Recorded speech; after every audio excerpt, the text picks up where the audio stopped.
Hey there guys, this is Toussaint Louverture.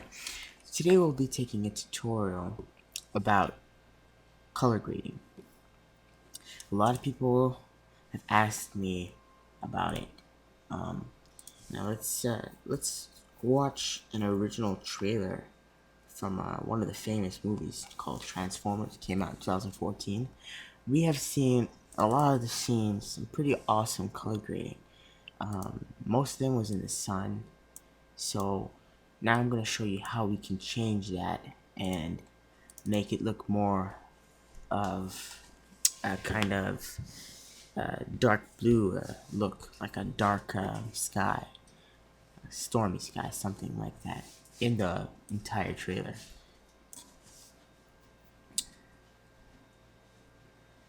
Alright, so if we come in here and we will view this certain scene, I'm going to pick out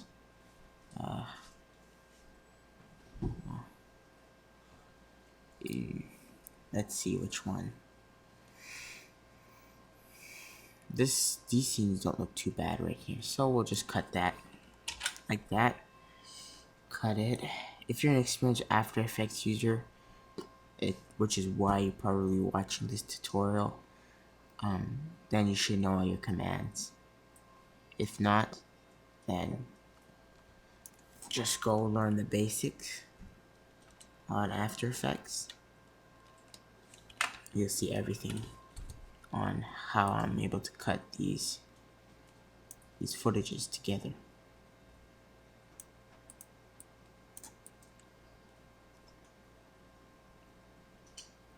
So we want to make this action scene right here when he's all on the ground. I want to make it a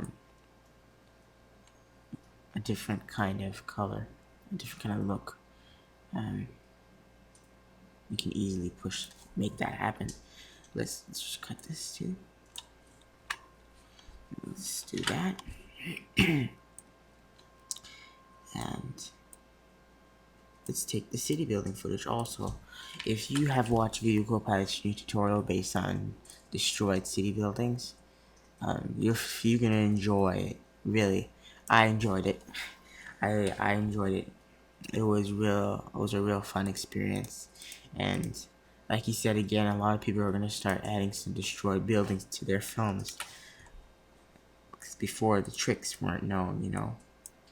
Of course, a lot of people did know about 3D camera tracking, but now a tutorial is out, so everybody can go ahead and jump on that.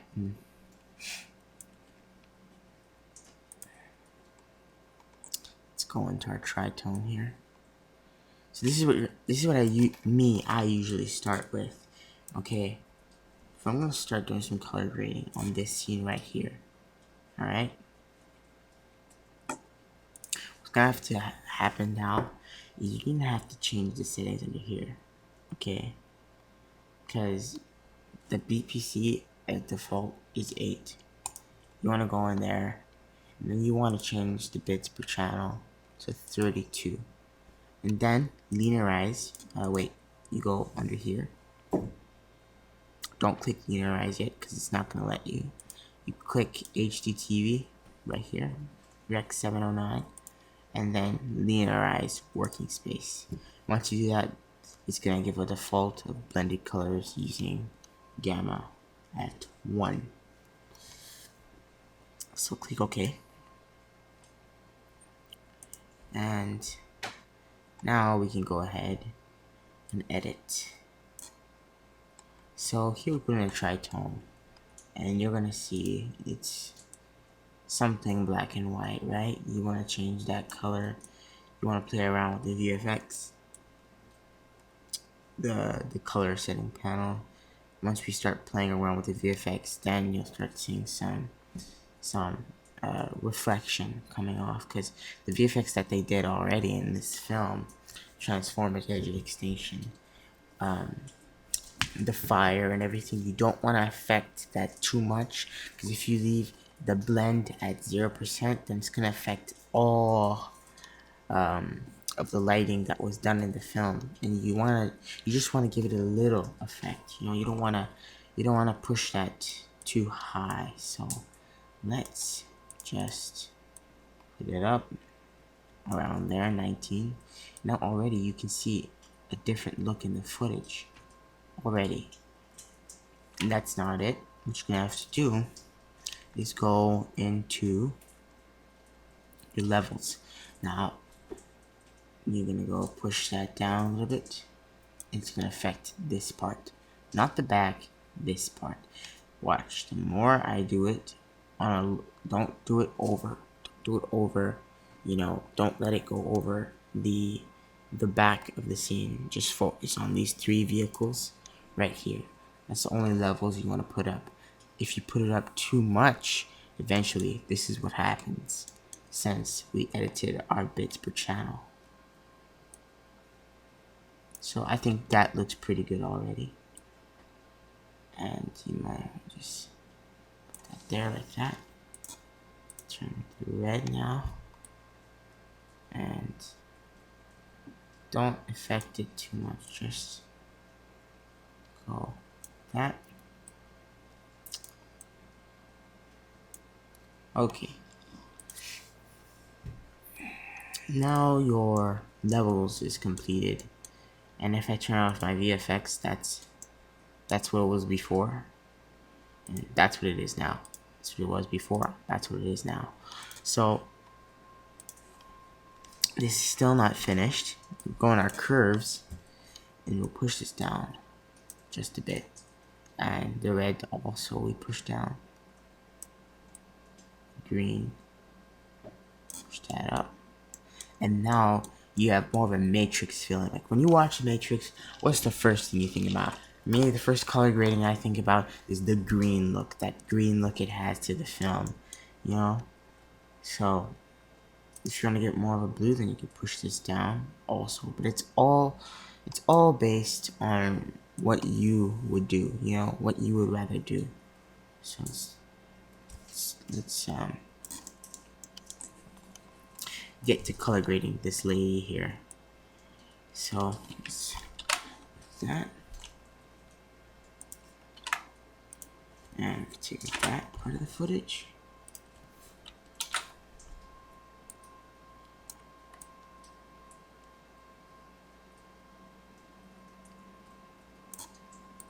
Duplicate again. And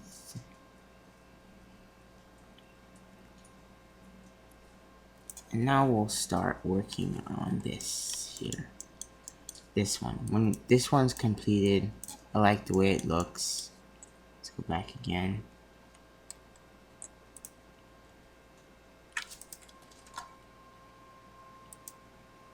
I like the way it looks. It's pretty nice right here.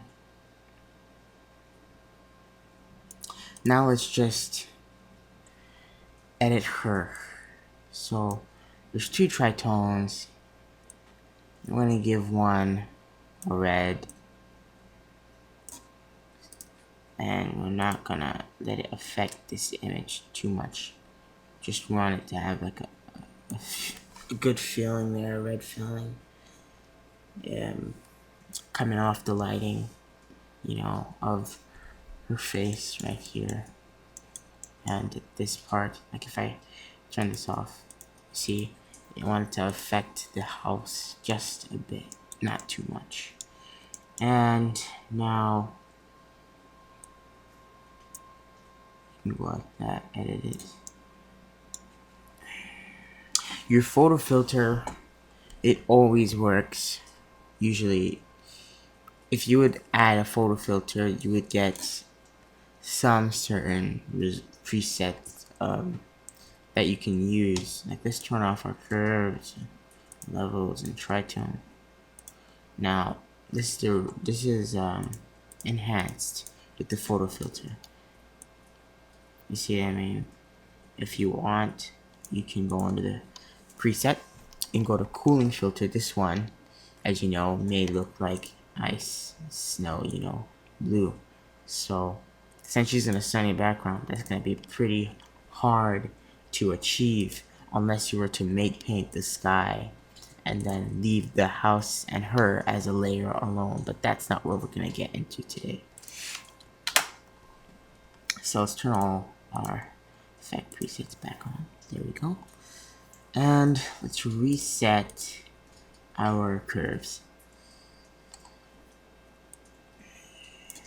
Now, to color grade this, what's the best color to color grade this with?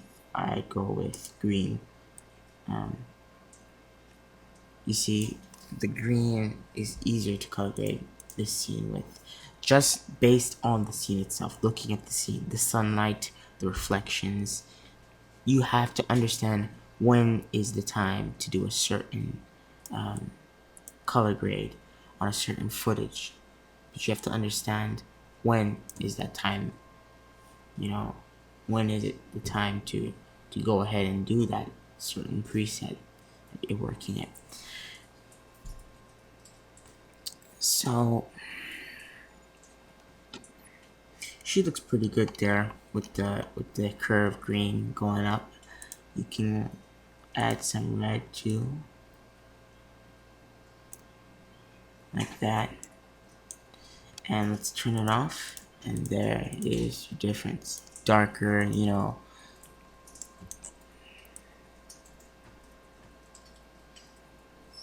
Now let's say that we're gonna edit this scene here. Let's turn off our second tritone. Okay.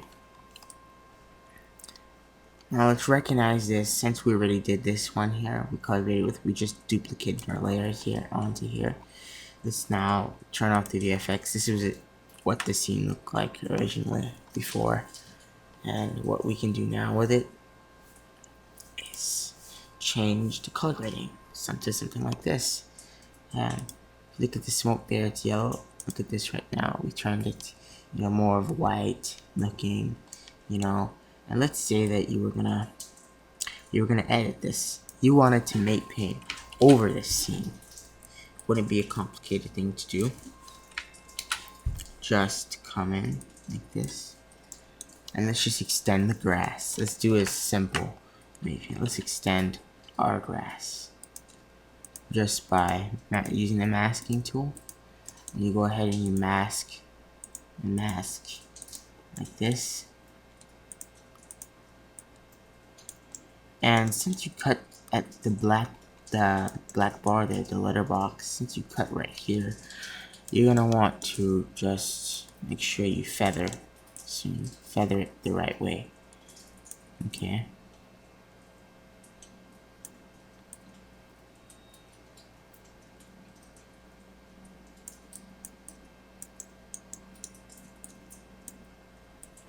Extend the field.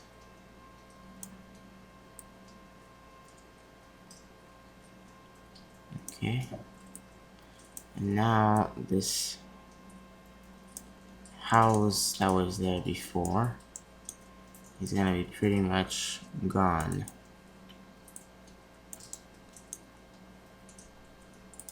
And now it doesn't look like it's in yet. It doesn't look completed yet, but just wait.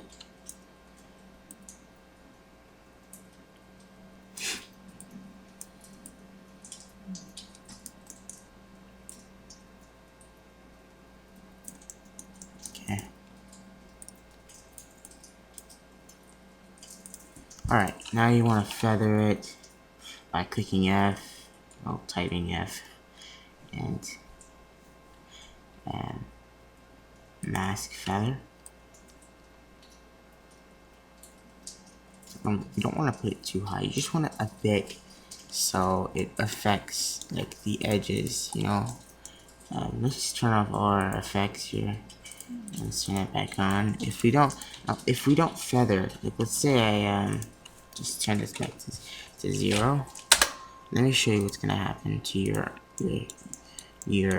mate.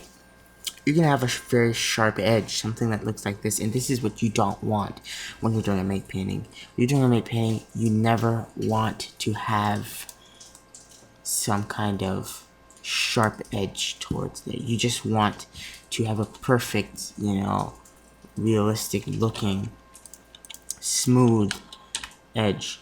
So let's turn this back to 13. And now let's take a look at it back again. And let's turn our effects on. And look at that. It's very realistic. You know?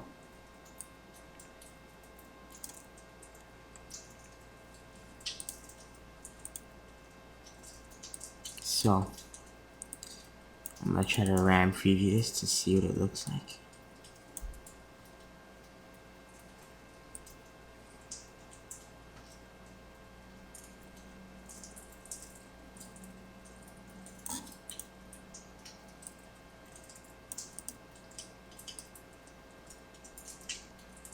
Just enlarge that there.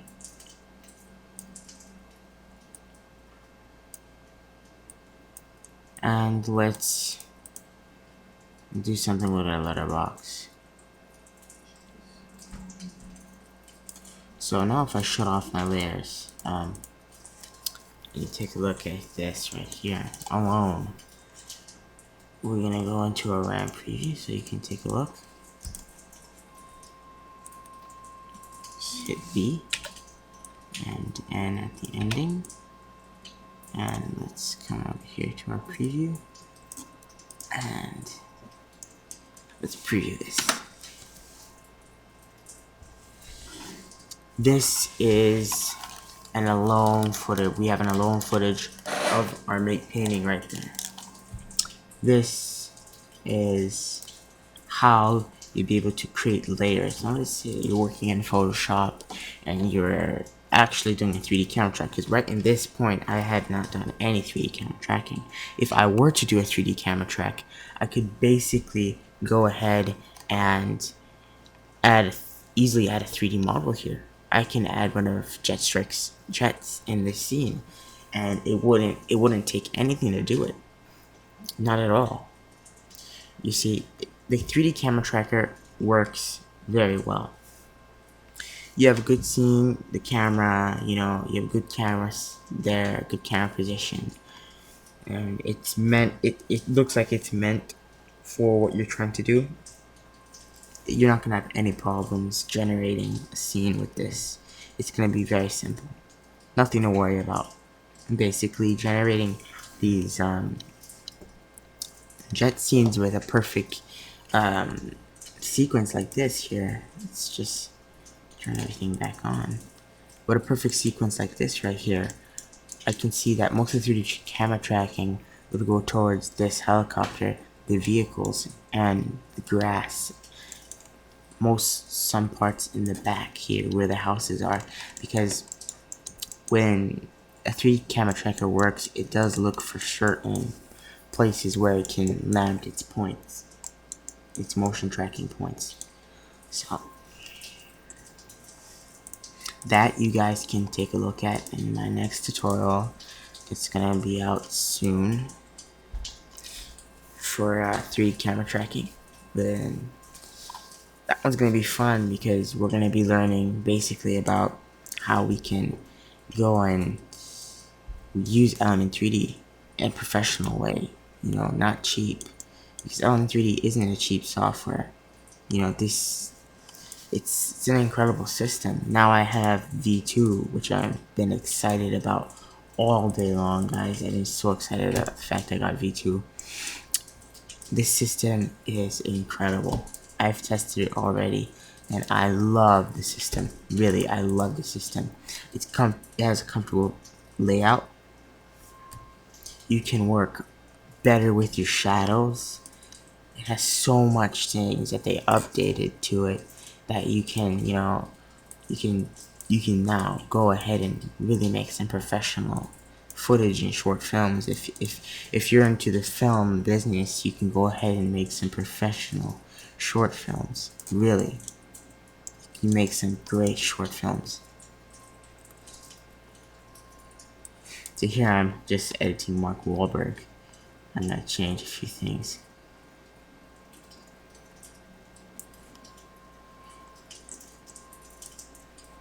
To add some exposure. Pick that up. down a bit. Now let's view the old one. This is the new one.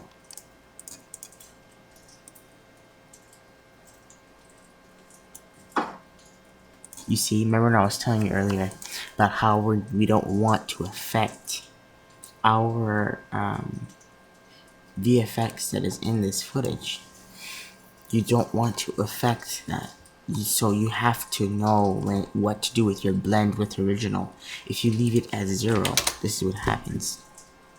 It affects your fire that's there, the people, the reflections, everything. And this guy basically just turned white. And that you don't want, so let's put that back at 25. There. And looking at this footage, it really does look awesome. It really does look awesome. Let's give this a run preview.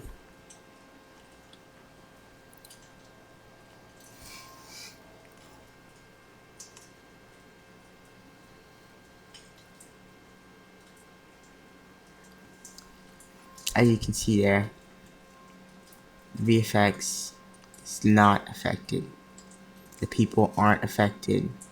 The sky looks, it looks pretty good in the back. It's like a very sunny day. There's the sound effects on my headset.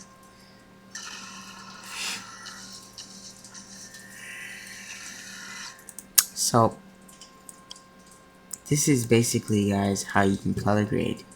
If you're gonna try to get the presets from our Red Giant system, you can go ahead, purchase that, and you can have some fun with it, really. Red Giant, again, is another great plugin. It's a plugin that I always use for Jet Strike. If you're gonna make jet scenes, you need Red Giant. It's particular. It's important, So basically, guys, if you ever really had a scene out there that looks something that needed to be color graded, never be afraid to go in and use After Effects. After Effects is the top system out there. If to do color grading you can do it with After Effects. If you don't want to purchase Red Giant and you just want to see if your budget for something else, then go ahead and use After Effects. Look at the good use I'm doing with it, and I don't even have to use Red Giant right now. Red Giant is, a system that I would recommend you to use, but it depends. It really does depend on what you are doing. If you can do it manually, then go ahead and do it manually.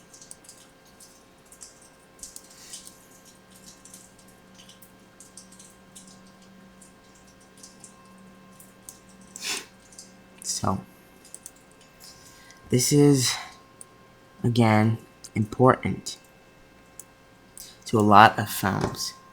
Color grading is important to a lot of films. You don't do it, you're going to be missing a lot if you don't do color grading. You're going to be missing a lot. Color grading is extremely important working on films. It really does bring out, the director's idea and feeling with the movie. So, I hope this tutorial helped you out, guys. And thanks for watching. Like and subscribe.